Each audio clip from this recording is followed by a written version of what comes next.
keessummeessaan keessanarraa an Bafqaaduu Morodaati.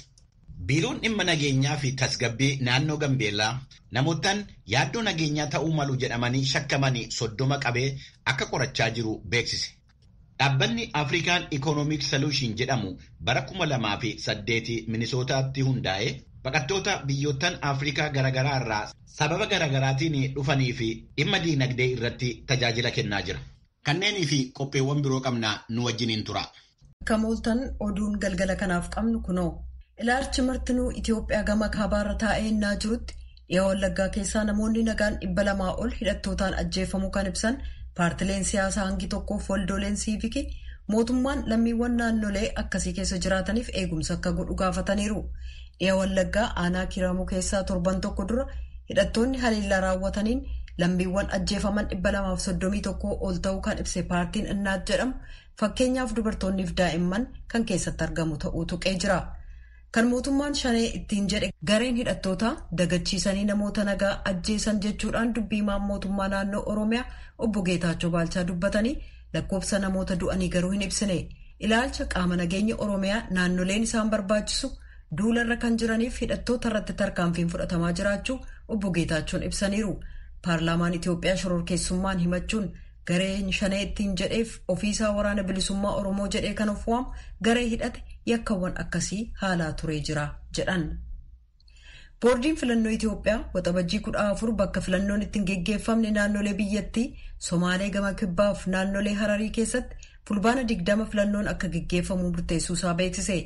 Itoophiyaa kibba gama dhiyaa keessatti sagaleen hiree murteeffannaa uummataas guyyuma kana geggeeffamaa jedhameera.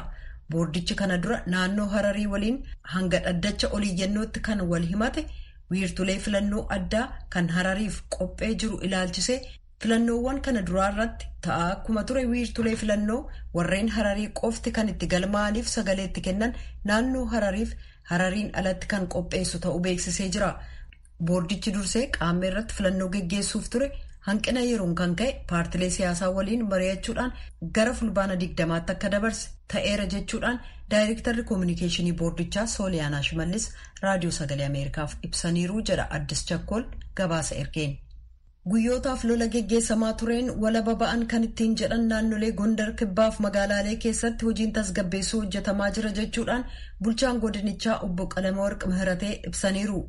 Gama biraan TPLF birgeediwwaniif loltoota hedduu dhabamsiiseera jechuudhaan ibsa baaseef kaleessa raadiyoo sagalee Ameerikaaf deebii kan kennan dubbii himaan raayyaa ittisa biyyaa odeeffannoon dogoggoraa tamsaasuun mala lola TPLF jechuun haalaniiru. Bulchaan godinaa Gondar kibbaa obbo Qalamawarq Mihiratee akka jedhanitti bakka TPLF seenee ture amma harka mootummaaf humnoota naannoo Amaaraa jiraa jedhan. Gasaay, Kimmir Dingaay, Saalii Gubgub akkasumas magaalaaleen Nafaas Mawucaa raayyaa ittisa biyyaaf humna addaa naannoo Amaaraaf milishaa akkasumas deeggarsa faannoof hawaasichaan lola taasifameen bilisa baheera jedhan. Hidhattoota TPLF keessaa kan du'e kaan immoo booji'amee kan hafe injifatamuun naannoo san dhiisee baheera jedhan. TPLF lolli keenya mootummaa waliin jechuudhaan uummata afaan faajjessus magaalaalee seene mara keessatti gochi raawwate eenyummaa isaa isa dhugaa mul'isa jedhan obbo Qalamawarq jechuun Asteer Misgaanaa gabaasteetti. Kan mootummaan shororkeessummaan ramadeef ofii isaanii waraana Tigraay jechuun of waamaniif dubbiimaa akka ta'an Gabra Tsaadiq humnoonni isaanii naannoo Amaaraaf Affaar keessatti miidhaanni namoota qulqulluurraan gahaa jira jedhame akkasumas qabeenyaa saama ka jedhu oduu kijibaati jechuun fudhatama dhabsiisanii jiran. Dubbiimaan kun akka jedhanitti kanneen oduu kijibaa akkasii afarsan ofii isaanii uummata Tigraay irratti yakka hedduu waan raawwataniif jedhanii amalli waraana Tigraay namoota nagaaf hambaa seenaarra miidhaan akka hin geenye dursee kan ittisuu jedhan. Dubbiimaan kun itti dabaluudhaan humni Tigraay kan to'ate naannoo Affaariif Amaaraa hanga tokko bulchuuf fedhiin qabu jedhanii raayyaan waraanichaa humnoota jiraachuu uummata Tigraayiif yaaddoo ta'an bakka isaan seenan seenuudhaan ni dhabamsiisaa jedhan. Himannaan uummata Amaaraa ijaa ba'uuf jedhamuun dubbatamaa jiru jedhameef dubbiimaan kun innaa deebisan humnoonni keenya kan isaan ijaa ba'an uummata keenya irratti kanneen yakka raawwatan raayyaa waraanaaf hoogganasaa malee uummata Amaaraas ta'e kabiroo ijaa ba'uuf mitii jedhan jechuudhaan Mulugeetaa Asbahaa Maqaleerraa gabaaseera. Ministiriin eegumsa fayyaa Itoophiyaa Dr. Liyaa Taaddasee torban darbe keessa weerarri vaayirasii koronaa haala hamaan dabalaa adeemee jedhan Vaayirasiin kun Itoophiyaa keessatti erga argamee qabee lakkoofsa namoota guyyaatti qabaman keessaa inni olaanan sanbata darbe galmeeffamuusaa kan ibsan ministirittiin kun carraan vaayirasii kanaan qabamuuf jiru dhibbarraa yoo baay'ate harka 3 kan ture amma gara dhibbarraa harka 12tti ol guddateera jedhan. Dr. Liyaan kana laalchisee hagayya 18 ibsa kennaniin sanbata darbe namoonni 1282 COVID-19 qabamuu isaanii ibsan. Yeroo ammaa talaalliin COVID-19 hangi tokko guutuu biyyattii kan walga'e yoo ta'u Finfinnee keessaa namni umriin isaa waggaa 35 ol ta'e jiraataan kamiyyuu talaallii kana fudhachuu akka danda'u Dr. Liyaan ibsaniiru.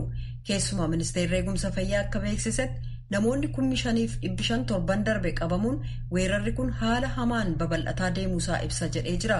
Kanneen kutaa namoonni akkaan dhukkubsatan keessa ciisaniif lakkoofsi namoota du'anii dabalaa adeemuusaa kan ibsan ministirittiin kun haalli amma Itoophiyaa keessa jiru weerarri vaayirasii koronaa marsaa 3ffaaf ka'uusaa mul'isa jedhaniiru.